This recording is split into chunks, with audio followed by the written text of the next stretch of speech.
Oi empreendedor, tudo bem? Nesse conteúdo nós iremos falar sobre tudo o que você precisa aprender sobre o tema estoque para empresas de comércio do Simples Nacional. Se você que está me acompanhando é inscrito nesse canal, tenho certeza que sua empresa possivelmente seja um MEI que foi desenquadrado e se encontra agora no Simples Nacional. Ou talvez seja realmente uma empresa do Simples Nacional ou um MEI que está próximo de migrar do MEI para o MR e desenquadrar. Esse tema ele é interessante porque há casos que a Receita Federal excluiu empresas do Simples Nacional por ultrapassar os limites de estoque. Mas a Receita pode fazer isso? Sim. Tanto há respaldo na Lei Complementar de número 123 de 2006, como há instruções normativas específicas sobre esse tema. A grande questão é o porquê isso acontece. Antes de te falar desse porquê, deixa eu te contar uma história. Certa vez eu tive um cliente que havia sido excluído do MEI porque comprou mercadorias bem acima do limite. Inclusive eu falo sobre isso nesse vídeo aqui em cima. E esse cliente veio para o nosso escritório, porque a contabilidade anterior estava pisando na bola com ele. Aí minha esposa trabalhava com microcrédito e pegou o contato dele, então ela foi a ponte para esse camarada se tornar meu cliente. Até que ele veio para a base, dos meus clientes. E algo que eu achei bastante estranho foi o faturamento dele. Durante o ano era baixo, tão baixo que ele poderia até mesmo ser MEI pelo total de cupons fiscais que ele emitia, entende? A quantidade de notas, que não batia sequer 6.750. Isso me deixou em alerta. Sabe aquele sexto sentido? Daí fui puxar as compras de mercadoria desse cliente. Simplesmente milionária. Sabe aquela sensação de ter um pré-infarto? Pois é, eu passei por isso. Uma coisa que talvez você empreendedor não conheça é que nós contadores enviamos mensalmente um documento na Receita Federal onde informamos todas as notas fiscais geradas por você nas suas vendas, como também as notas fiscais que foram compradas por você, como se a Receita Federal já não soubesse. Isso para quem é das antigas, é o famoso livro de estoque, junto com o GIN ou a GIA, São termos e declarações bem anteriores a 2018. Essas declarações foram unificadas e substituídas pelo famoso SPED fiscal de ICMS e IPI. Enfim, fazendo essa declaração, eu vi no histórico absurdo desse cliente. Talvez se pergunte o que a Receita Federal fez com ele. Muito bem. Para quem não me conhece, eu me chamo Interajudo Marinho, sou contador e CEO da Conta Marinho. E muito bem, infelizmente, ele não durou um ano na minha base de clientes, mas aconteceu algo muito sério que eu não gostaria que acontecesse com ninguém. Sabe aquele ditado que diz que o barato sai caro? Pois é. Essa realidade acontece com muita gente, tem muitos empreendedores que pensam que a Receita Federal ela não tem controle sobre as ações dos empresários e não faz nada quando encontram coisas erradas. Primeiro, entenda que a tecnologia chegou também para a Receita Federal, estadual e municipal. Inclusive, esses órgãos compartilham informações e declarações entre si. Não apenas órgãos fiscais, mas as instituições financeiras também compartilham informações com a Receita Federal, sem contar as próprias empresas que comercializam mercadorias, grandes atacados, que comercializam com você. E elas também enviam declarações à Receita Federal. E a Receita tem o famoso robozinho, sabe aquele robozinho que faz o cruzamento das informações fiscais? Onde eu quero chegar? Quero te dizer que as ações de sonegação, que é o nome disso, que esses clientes estavam fazendo, uma hora ou outra, ela vai cair nas mãos dos auditores fiscais da Receita Federal, ou municipal, ou estadual. E o que vai acontecer quando essas informações cruzarem? Simplesmente a célere frase, a cobra vai fumar. Porque a Receita Federal ela pode tardar, mas ela não falha. E essa tardia, inclusive, inclui um motivo para isso, porque a Receita tem até 5 anos para ir atrás dessas questões. E nesse caso de crime contra a fazenda pública, sem crime, ela vai atrás. Entenda bem, não estou dizendo que a Receita Federal ela é boa ou má, eu não trabalho para eles, mas meu dever como contador é orientar nossos clientes a fazerem o que é correto e evitar problemas com os fiscos.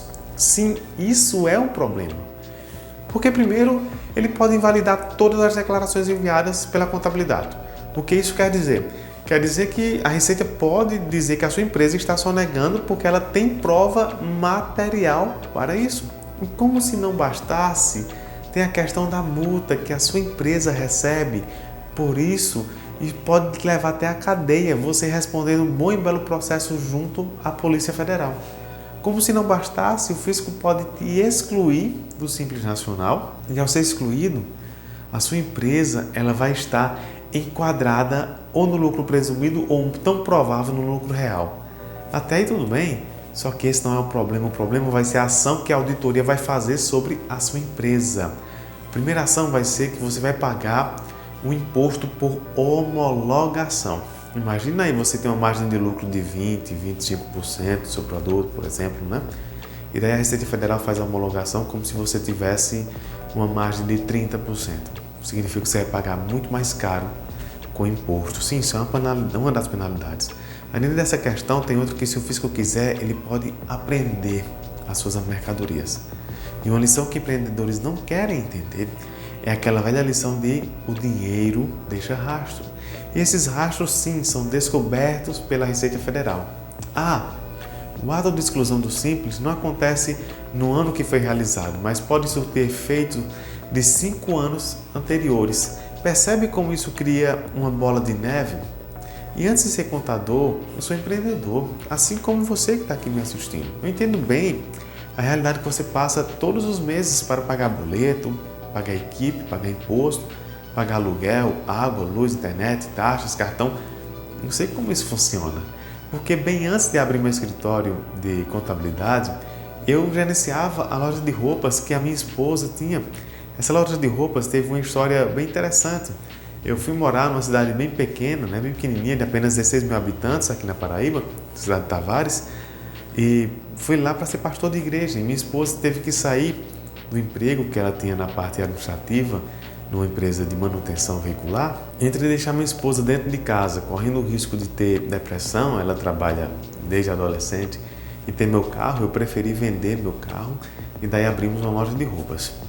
Eu estava ainda na faculdade de contabilidade, até que quando abri meu escritório, como era eu quem gerenciava a loja, então conversamos para fechar a loja de roupas e eu abri o meu escritório de contabilidade. Ela deveras já tinha se ausentado da loja para trabalhar com microcrédito, porque a CLT para ela, na época, foi muito mais interessante que loja de roupas. E daí comecei meu escritório já com essa bagagem de empreendedor, isso vivendo bem essa prática.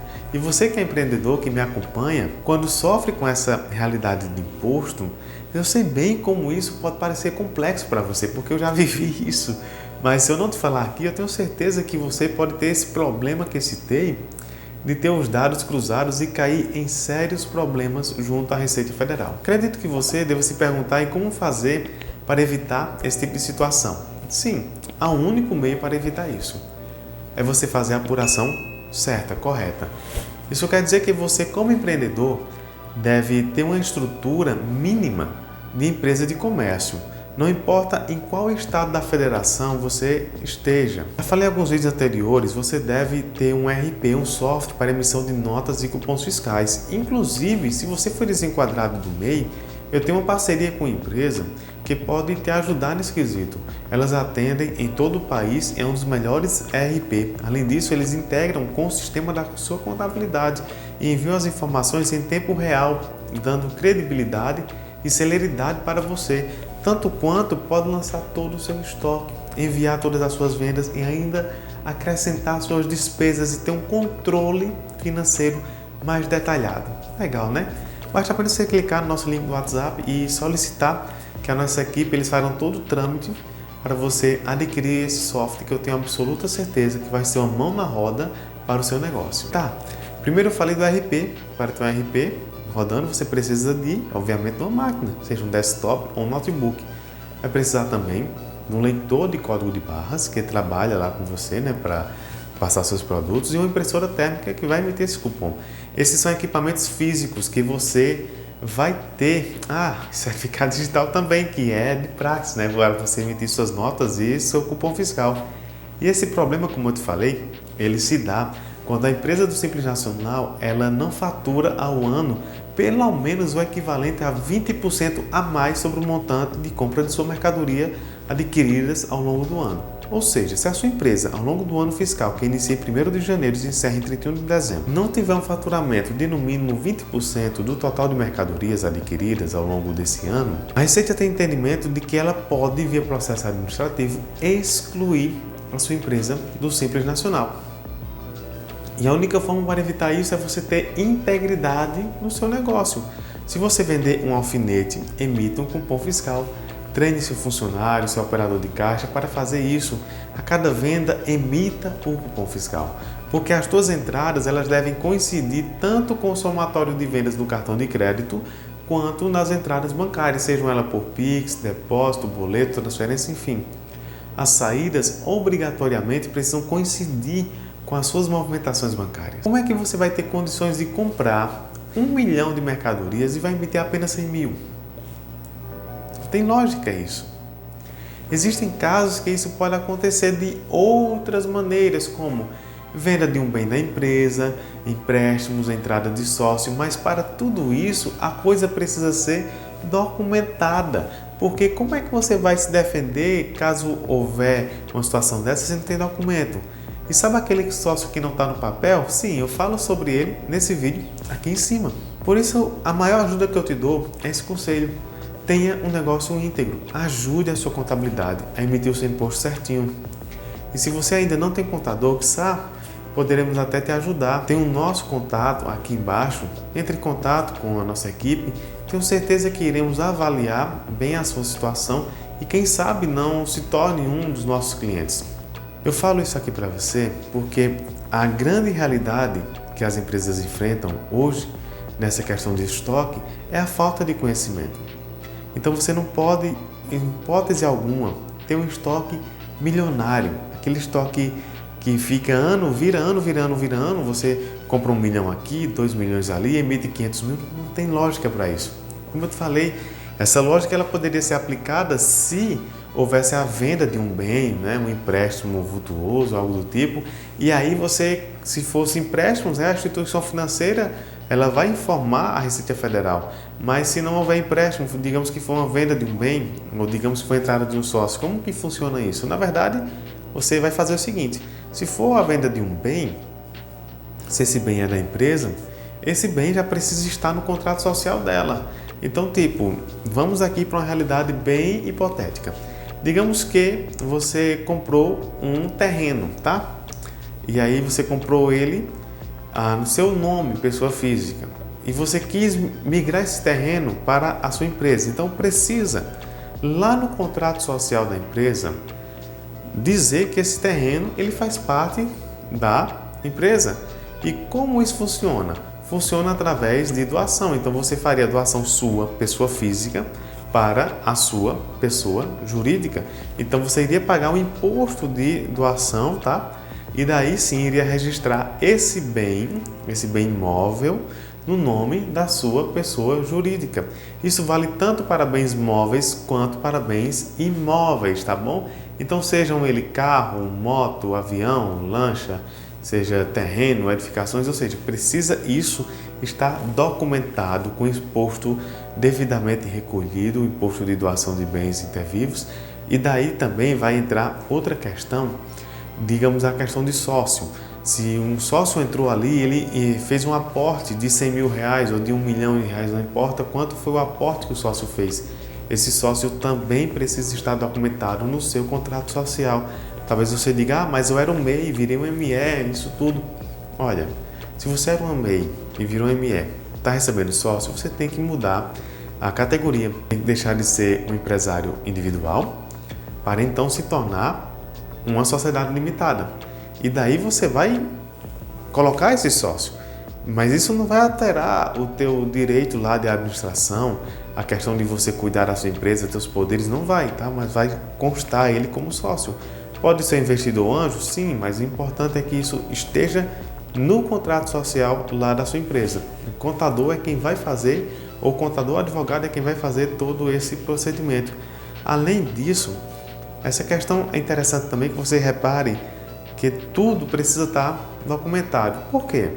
Porque digamos que você tem ali no ano entrado sócio que investiu R$100.000 na sua empresa e você resolveu vender 2 imóveis, né? Digamos que você tinha ali 2 casas, cada casa no valor de R$200.000 que já era da empresa. Você fez a venda, recolheu o imposto dela, então você vai aí ter um acréscimo de R$500.000. Digamos que você quer comprar mercadoria, está ampliando a tua loja, abrindo uma filial, né?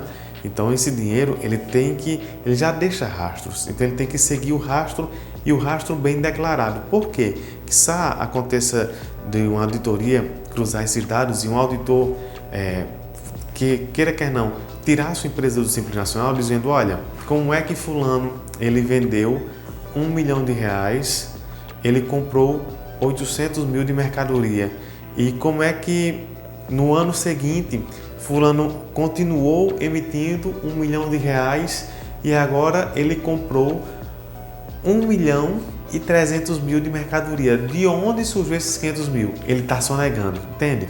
Aí você, com a documentação já feita, seu contador junto com o advogado, vai entrar com um processo administrativo na Receita Federal e vai dizer, olha, dona Receita, a gente entende que houve o ato de exclusão da empresa do Simples Nacional, entretanto, nós comprovamos que no dia tal houve uma entrada de valores desse sócio, ele investiu tanto de valor aqui na empresa, ele se tornou sócio, a empresa tanto é que tem um documento aqui de constituição dela que ela passou de empresário individual a sociedade limitada. Também, dona Receita, nós tínhamos 2 imóveis, cada um custava R$200.000. E daí nós vendemos esses imóveis, tá? Pagamos o imposto, que houve imposto de doação, imposto lá que a gente pagou lá atrás, quando eu doei meu imóvel pessoa física para a pessoa jurídica, eu doei, está aqui o registro, está aqui o imposto que foi pago, o registro no cartório. E quando nós vendemos também esses imóveis e esse dinheiro entrou no banco, está escrito lá no cartório, está aqui o documento, está aqui a prova de que esse documento foi vendido para fulano e essa outra casa foi vendida para cicrano e esse valor a gente arrecadou imposto, nós também pagamos imposto de venda lá no cartório, então está tudo certinho, Receita. Ou seja, o nosso dinheiro deixou rastro, então nós não cometemos uma evasão fiscal, pelo contrário, nós apenas tivemos um investimento, um aporte financeiro, aonde nós investimos no negócio. Inclusive, dona Receita, nós abrimos uma filial em dezembro e essa filial, o capital dela é R$500.000 e esses R$500.000 dessa filial é os R$500.000 que entrou de mercadorias. E como nós abrimos ela em dezembro, ela só vai ser inaugurada em janeiro. Por isso que nesse caso, dona Receita Federal, não tem imposto emitido dela, da filial, porque é uma filial nova. Entende? Percebe? Como é um caso atípico, né? E como você desenha uma história, uma timeline aí para a Receita Federal, onde você vai argumentar que a Receita Federal com certeza vai ver os argumentos e vai voltar atrás e vai dizer, não, beleza, a gente se equivocou, vamos agora emitir um novo termo, a sua empresa volta para o Simples Nacional. Percebe como isso são situações atípicas, mas quando você tem a coisa certinha, a contabilidade certa, com o direito certinho, ela tende a acontecer. Se acontecer a coisa ruim, ela tem esse nó, né? Ele tende a se desfazer. Por quê? Porque você fez todo um histórico diferente na maioria dos casos. Porque a maioria dos casos, o que o camarada faz? Ele emite lá durante o ano 1 milhão de venda, né, de mercadorias e comprou 5 milhões de mercadorias, né? E não tem nenhum aporte financeiro, não tem nada, não faz sentido. Aí você fala, mas eu sou pequeno empresário do Simples Nacional. Muito bem, concordo com você. Aí no seu caso, você que é um pequeno empresário, você que compra aí 50 mil por mês e emite 5 mil reais. Parecendo, né? Acho que parece que tem assim uma bola aqui que eu estou adivinhando, parece que eu estou vendo você do outro lado aí, mas não é nada disso. Aqui eu, como contador, lido com essas realidades já faz bons anos. Então veja bem, você compra 50 mil de mercadoria e você emite 5 mil de imposto. Nossa, acontece com você. Acontece com muitos empresários que vivem exatamente nessa situação. Por isso, eu estou aqui para te ajudar. Essas dicas minhas são para te ajudar Se você não tem essas informações, ou você quer mudar, você realmente quer aprender, quizá você percebe que nossa sistemática de educação aqui na Conta Marinho, ela é diferenciada, né? Porque eu, como contador, meus clientes têm acesso a mim, né? Obviamente, a nossa equipe, nós trabalhamos de uma maneira bem unida. Então, tipo, se acontece algo que um operador nosso ele não consegue resolver e a coisa vai tomando proporção, ela vai chegar a mim e eu vou conversar com você. Às vezes, se você pegar aqui o link no WhatsApp, vai cair diretamente no meu WhatsApp, você vai conversar comigo, né? Então, o que isso quer dizer? Que nós vamos dar a você toda a atenção necessária, tudo aquilo que você precisa. Não é só uma contabilidade de entrega de imposto ali, percebe? Percebe como é algo mais profundo, é algo mais humanizado? Então é isso que eu quero para você, porque esse vídeo eu faço não apenas no nosso canal, mas eu faço para nossos clientes, principalmente porque são informações. Informações você só tende a agregar valor e a ganhar com isso. Então a minha intenção aqui com você que está me assistindo é, de fato, te ajudar, tá bom?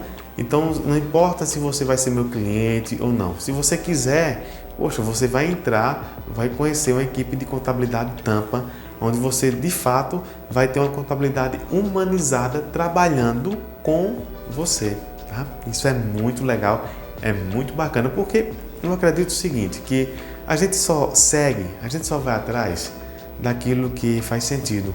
E quando faz sentido para você, quando é interessante, a gente busca, né? E assim, nós trabalhamos muito nesse sentido. Nós não apenas somos aquela equipe de enviar uma vez ao mês o imposto mensal, toma isso aí e tal. Não. Nós, quando o cliente procura, precisa, a gente sempre está lá dando atenção, porque nós trabalhamos de pessoas para pessoas. E nós acreditamos que o conhecimento, ele ajuda, ele difunde, porque nós não queremos estar trabalhando errado, queremos trabalhar certo e ajudar principalmente nossos clientes a trabalharem certo, evitar riscos que podem prejudicar a empresa lá na frente. Então, se você gostou, se identificou, achou legal esse vídeo, olha, tem mais conteúdos por aqui. Aquele abraço, muito obrigado por ter ficado aqui comigo. Até a próxima.